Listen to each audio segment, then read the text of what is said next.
Hi there, welcome to Kneppy Invest.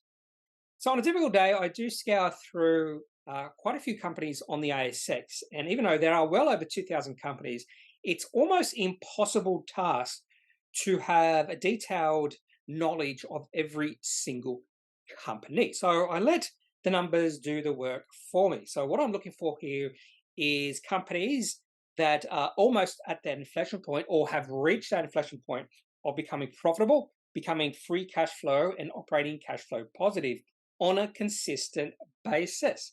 So that's the first step I usually do. And then the second step is to study the sector these companies are in. And in today's video, the featured company is a company within a sector that I don't usually pay all that much attention to. So Halo Food Company is a manufacturer of health food and products. Now, there are a plethora of small to micro cap food and product manufacturing companies on the ASX.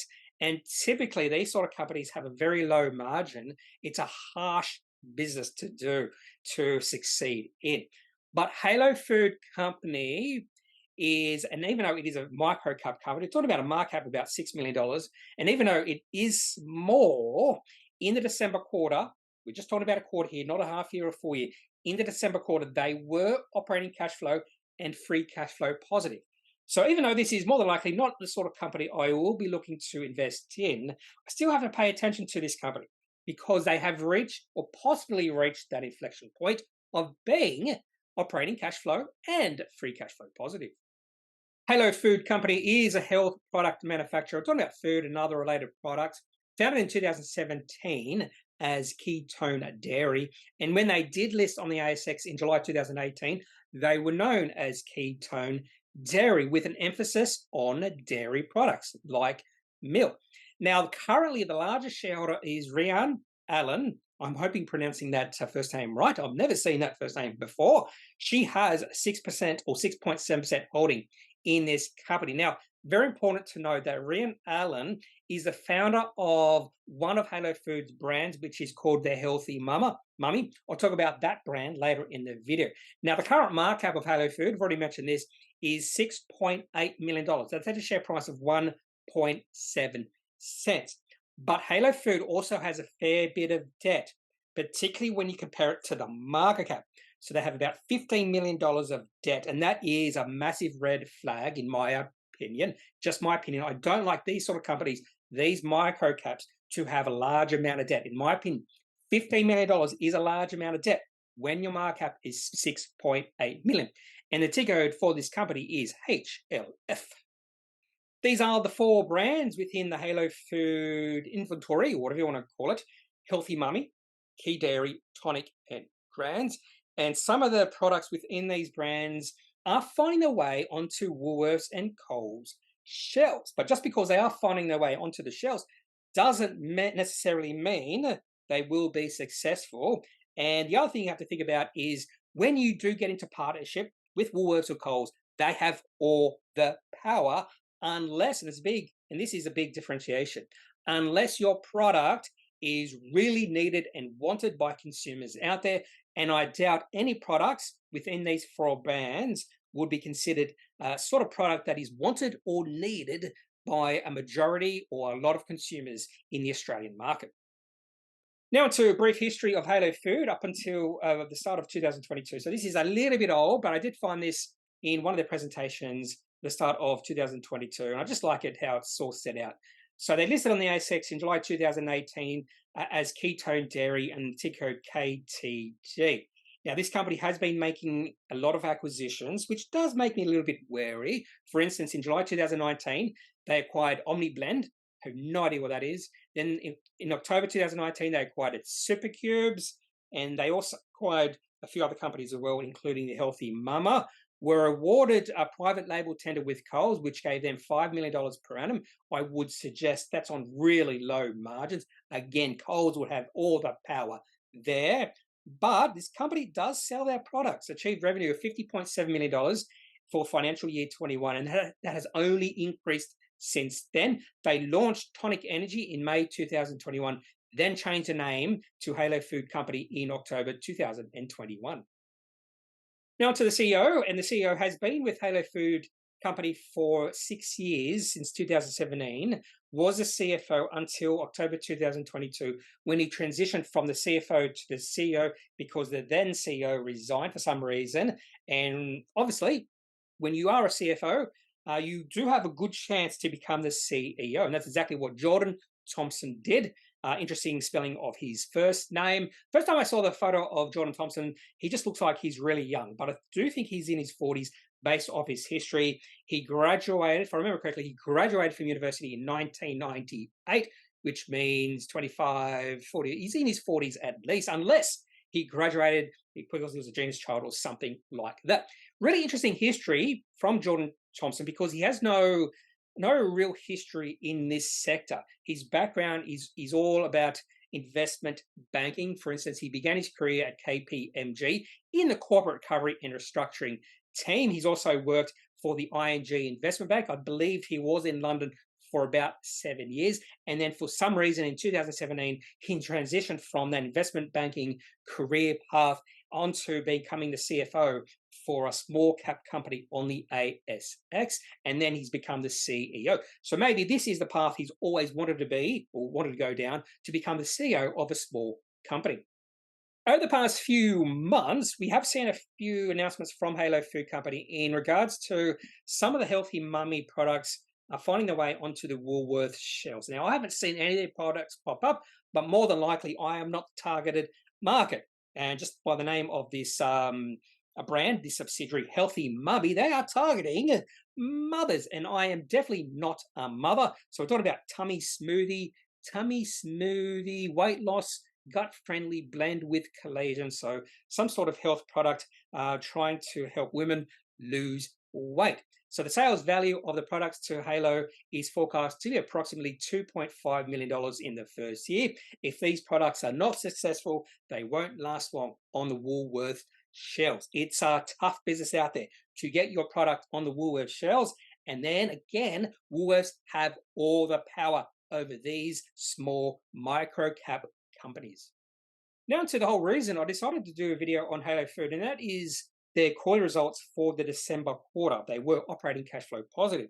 And then when I went back 1 year ago, and we saw the same thing in the December quarter in financial year 22. In fact, the operating cash flow for this particular quarter 1 year ago was more impressive than we've just seen from this company. So 1 year ago, receipts of customers, $18.6 million, and they were operating cash flow positive by $2.6 million. But the first 9 months of the financial year, they were actually operating cash flow negative. So it does look like the December quarters are the best quarters for this company. They also had $4.6 million of cash at the end of this quarter. That's something you have to focus on, the amount of cash this company has, because if they do burn through a fair bit of cash, and the other 3 quarters, they eventually will have to do a capital raising. And because the market cap of this company is about $6 million, it will be highly dilutive to shareholders if they do go through the capital raising process.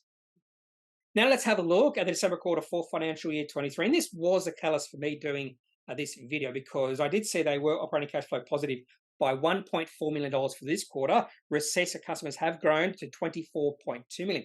But if you look at the next column across, the year to date, the first 9 months, receipts of customers $66 million, but they were operating cash flow negative by $4 million. And if you look at the staff costs, $9.3 million, product manufacturing costs, $52.8 million, administration costs, $3.6 million. And you'll notice in the most recent quarter, administration costs only $418,000. So it does look like they've done some cost cutting to decrease their spending so they can achieve operating cash flow, free cash flow positiveness. And that's what they have done in this particular quarter. So even though they have reached this very important inflection point of becoming operating cash flow positive, we need to see this continue in the next few quarters, because remember, 1 year ago, they were also operating cash flow positive in the December quarter. And the cash on hand at the end of this quarter, $4.3 million. Now to the major red flag I have in regards to Halo Food, and that is the debt. So right now they're in debt by $15.3 million, unused financing facilities $1.3 million. So they could decide to get rid of the debt. They might do a capital raising. Now, if they did a capital raising, they'd have to raise, say, $15.3 million. which means I'll have to increase the shares on issue by 2.5-fold, which will be highly dilutive to shareholders. So the best road they can go down to decrease their debt is through becoming operating cash flow and free cash flow positive on a continual basis. So hopefully management are wanting to go down that road. They won't do a capital raising to get rid of the debt. And the second most important thing when you look at the debt is how much is the interest rates on these debt. And there is a finance facility with Arrow Point here for a total of 12.4 million, which is the majority of the debt. And that's at a drawn rate of 9.75% per annum, which means on that 12.3 million, they are paying more than $1 million of interest per year. And that would be good if they can decrease that interest, because that would actually improve their operating cash flow and their free cash flow as well. Now to the receipts history for Halo Food. And if the debt was a red flag, receipts history is a green flag, because this is exactly what you want to see for a company. Receipts or revenue growing through time, fairly consistent, but this company has been made acquisitions or have been making acquisitions, which means I'd like to see receipts growth per share. So potentially receipts per share growth is actually negative or fairly flat. That's something I'd probably have to look at if I was a little bit more keen in taking position in this company. But when you do look at the receipts history, it has grown significantly over the past 3 or 4 years. And I think a lot of this growth is because of acquisitions. And to be honest with you, the market is not impressed by this company. This is the daily chart going all the way back to 2020. Share price has dropped from about the 28-cent range all the way down to a current share price of 1.7 cents. And this is the very definition of a company's share price in a well-defined downtrend. And there's no end in sight right now to this downtrend. So the share price could keep on dropping. I have heard some people say or suggest that instead of looking at the share price chart of a company, you should be focusing on a markup or valuation chart. Because when you look at a share price chart, you don't know the effects of any capital raising has had on the valuation of that company. A perfect example of this is Webjet. So before COVID-19, the share price of Webjet got as high as $14. Now the share price is significantly lower than that, but the valuation of Webjet is higher than it was pre-COVID because they have more than doubled shares on issue. So if we do look at the markup chart of Webjet, right now, the valuation of Webjet is at an all-time high, yet the share price is about half it was when the share price was at an all-time high pre-COVID. So that's why looking at the markup chart can be beneficial, just to see where the valuation of a company is right now compared to historical levels. So if we do look at Halo Foods' markup chart, we can see that at one point in time in 2019, the markup of this company was above $100 million. So the market was interested in this company back then. And then during the COVID-19 financial panic, the markup actually fell to 45 million. There was a nice little recovery. In fact, the share price and the valuation of this company more than doubled in a very short period of time. Markup got back up above 90 million. But since then, the valuation of this company has been gradually dropping. In fact, it's dropped from above 90 million to a current markup of $6.5 million. That's all I have for this introduction to Halo Food Company. I have never had a look at this company in depth before, so it was really interesting to take a look at some of the products they are selling at Woolworths and Coles. And even though I've never seen these products before on the shelves, and maybe next time I go into a Woolworths store, I will have a look at these healthy mummy products they're now selling or have on Woolworths shelves. So if you are a user of any of Halo Food Company's products, Grands, Tonic, what was the other two? Healthy Mummy. I'd love to hear what your thoughts are about these products, whether they're good products, or whether you're disappointed in these products. So leave any comments you have about Halo Food Company's products in the comment section of this video. Otherwise, I'm not a financial advisor. If you do need financial advice, make sure you seek out someone who is qualified and can speak to your own financial needs. That's it for this video. Have a good day. Bye.